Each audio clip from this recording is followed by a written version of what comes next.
भगवान श्री कृष्ण को नमस्कार करते हुए आप सभी का अनंत अकेडमी ऑफ मैथमेटिक्स में स्वागत है। देखिए, क्लासिफिकेशन ऑफ क्रिटिकल पॉइंट्स, इसमें आपके पास क्वेश्चन इस तरह से आ सकता है। Write a short note of the classification of critical point in the autonomous system.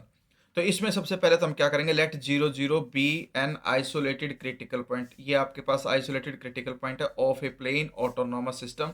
ये हमें प्लेन ऑटोनोमस सिस्टम दे रखा है, d x by d t is equal to p of x y and d y by d t is equal to q of xy, where p and q are continuous and having first order derivative through the whole phase plane।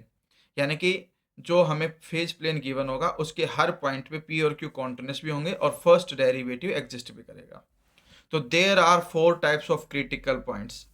Four types होंगे critical points according to the way trajectories paths behave, कि जिस तरह से उनका जो trajectory यानी कि जो पाथ बिहेव करेगा उसके अकॉर्डिंग आपके पास चार टाइप्स होंगे क्रिटिकल पॉइंट के। सबसे पहले तो क्या होगा, सेंटर और रोटेशन पॉइंट।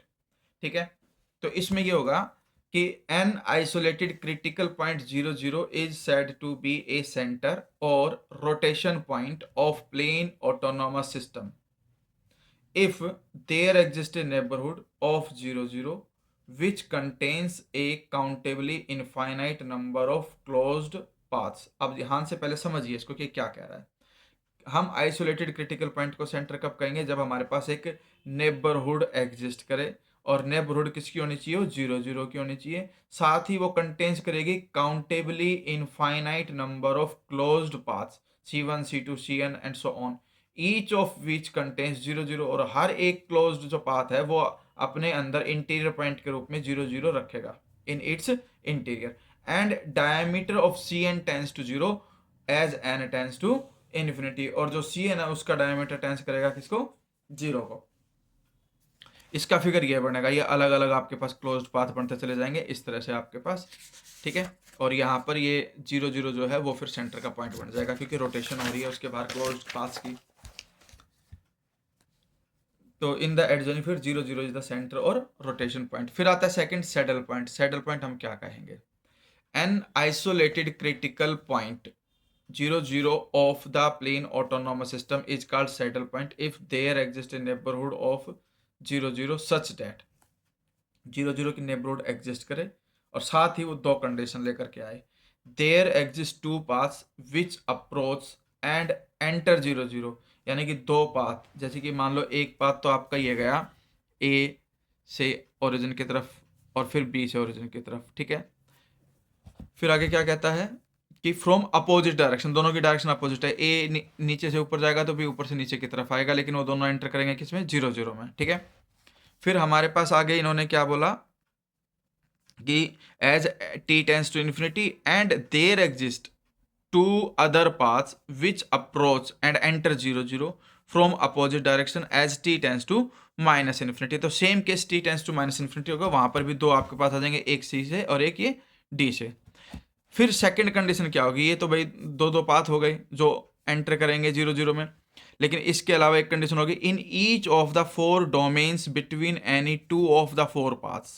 ठीक है, तो each of the four domains between any two of the four paths there are infinitely many paths. जैसे कि एक पाथ ये है, एक पाथ ये है, इनके बीच में ये इनफाइनाइटली मैनी कर्व बनते चले जाएंगे।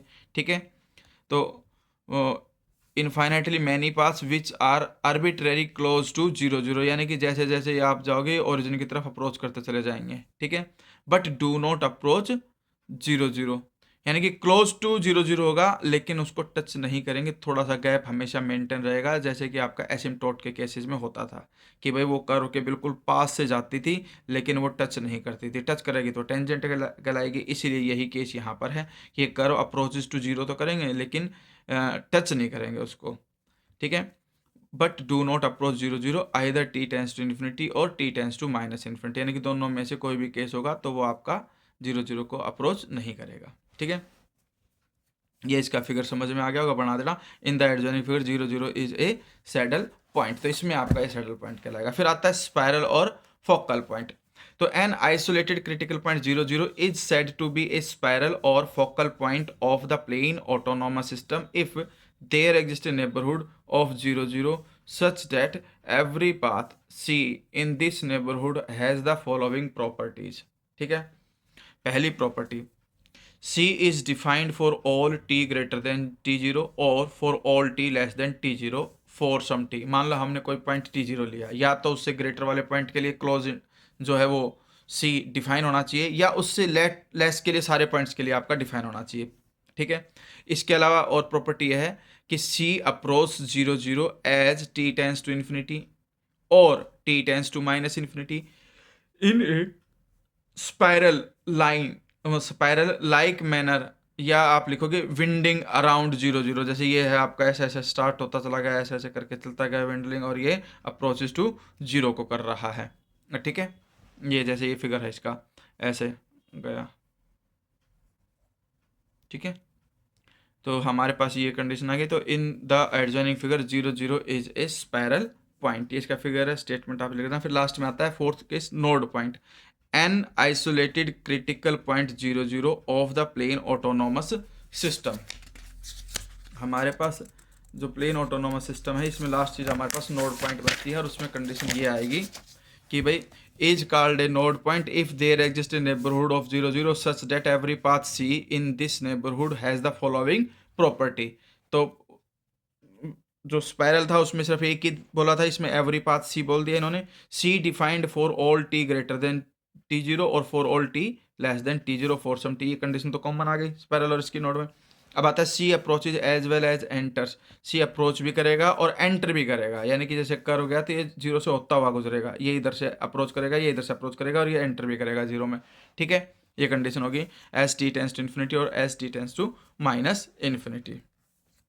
तो ये सेमी पैराबोलिक डोमेन कहलाएगी, और ये सेमी पैराबोलिक डोमेन है आपके पास। तो in the adjoining figure 0 is a node point, तो ये कंडीशन आपके पास आ गई। तो ये नोट लिख सकते हो आप उसके ऊपर, क्लासिफिकेशन ऑफ क्रिटिकल पॉइंट।